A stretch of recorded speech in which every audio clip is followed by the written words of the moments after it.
Hello' student, কি খবৰ তোমালোকৰ? আশা কৰোঁ তোমালোকে ভালে আছা আৰু ভালদৰে পঢ়া শুনা কৰি আছা। তোমালোকৰ কাৰণে এইখন ভিডিঅ'ত অহা HSLCত আহিব লগা ছায়েন্সৰ ইম্পৰ্টেণ্ট কুৱেশ্যন কেইটা লৈ আহিছোঁ।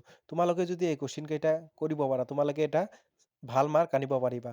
তো বেছি কথা আগ নবঢ়াই ব'লা আমি কুৱেশ্যন কেইটা আলোচনা কৰোঁ। আৰু যদি তোমালোকৰ ভিডিঅ'টো চাই ভাল লাগে তেনেহ'লে লাইক এটা কৰি দিবা আৰু চেনেলটো ছাবস্ক্ৰাইব কৰি দিবা। চোৱা, 1 নম্বৰ কুৱেশ্যনটো কি কৈছে? তলৰ প্ৰতিটো প্ৰশ্নৰ 4টাকৈ উত্তৰ দিয়া আছে। 4টাৰ ভিতৰত এটাহে শুদ্ধ। শুদ্ধ উত্তৰটো বাছি উলিওৱা। 2 নম্বৰ কুৱেশ্যনটোত দিয়া আছে এক্স মৌলৰ এটাৰ তৃতীয় অক্ষত দ্বিতীয় অক্ষৰ 50% ইলেক্ট্ৰন আছে। এক্সৰ পাৰমাণৱিক সংখ্যা হ'ব। ইয়াতে তোমাৰ এ নম্বৰ দিছে 10, বি নম্বৰ 12, চি নম্বৰ 14 আৰু ডি নম্বৰ 18। এই 4টা অপশ্যনৰ কোনটো হ'ব? 3 নম্বৰ কুৱেশ্যনটো চোৱা, কি অপহৰণ বিক্ৰিয়াৰ বাবে শুদ্ধ বিকল্পটো বাছি উলিওৱা। ইয়াতে তোমাৰ 4টা অপশ্যন দিয়া আছে। 4টা অপশ্যনৰ কোনটো হ'ব সেইটো আমাৰ বাছি উলিয়াব লাগে। এইখন পেজত তোমাৰ 4ৰ পৰা 7 লৈকে তোমাৰ কুৱেশ্যন দিয়া আছে। এইকেইটা তোমালোকে চাই যাবা। 8 নম্বৰ কুৱেশ্যনটো চোৱা, কি কৈছে?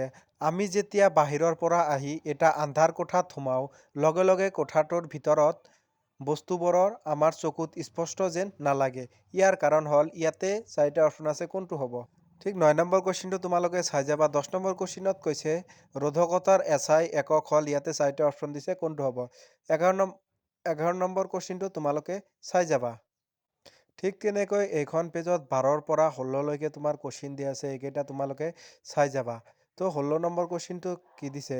চিত্ৰত দেখুওৱা চকুৰ বিকাৰটো হৈছে, ইয়াতে তোমাৰ 4টা অপশ্যন দিছে।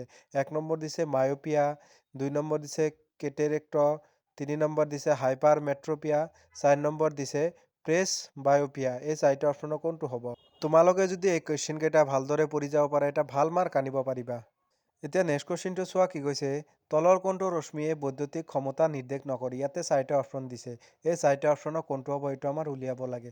ঠিক তেনেকৈ 18 নম্বৰ, 19 নম্বৰ তোমালোকে এই কুৱেশ্যন কেইটা চাই যাবা। নেক্সট কুৱেশ্যনটো চোৱা, কি কৈছে? তলৰ অংশ দুটা মিলাই শুদ্ধ বিকল্পটো বাছি উলিওৱা।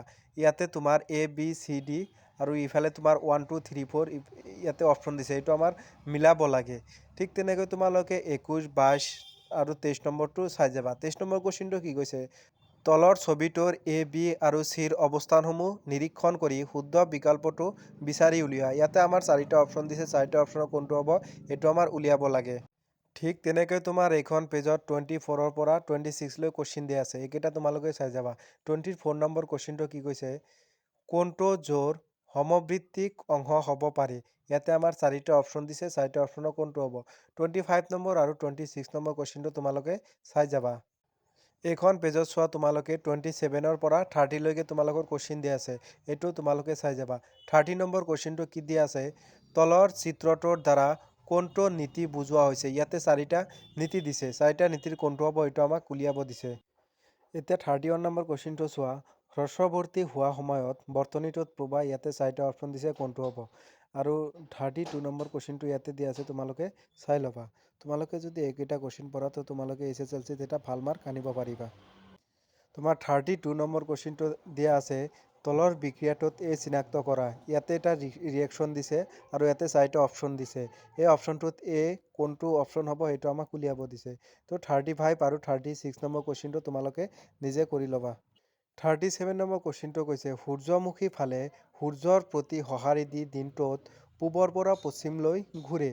এই চলনটো হৈছে, ইয়াতে তোমাৰ 4টা অপশ্যন দিছে। 4টা অপশ্যনৰ কোনটো হ'ব সেইটো তোমালোকে কৰিবা। 38, 39 আৰু 40 নম্বৰ কুৱেশ্যনটো তোমালোকে চাই যাবা।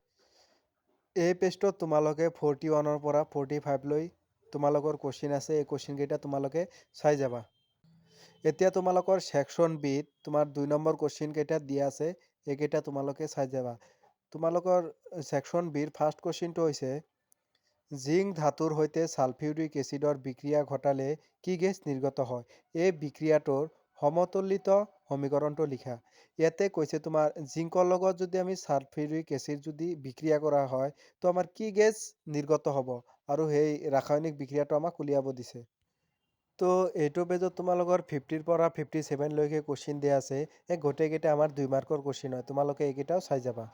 আৰু এইখন পেজত আমাৰ বৈদ্যুতিক মটৰৰ চিহ্নিত চিত্ৰ অংকন কৰা, ইয়াৰ মূলনীতি আৰু কাৰ্যপ্ৰণালী ব্যাখ্যা কৰা।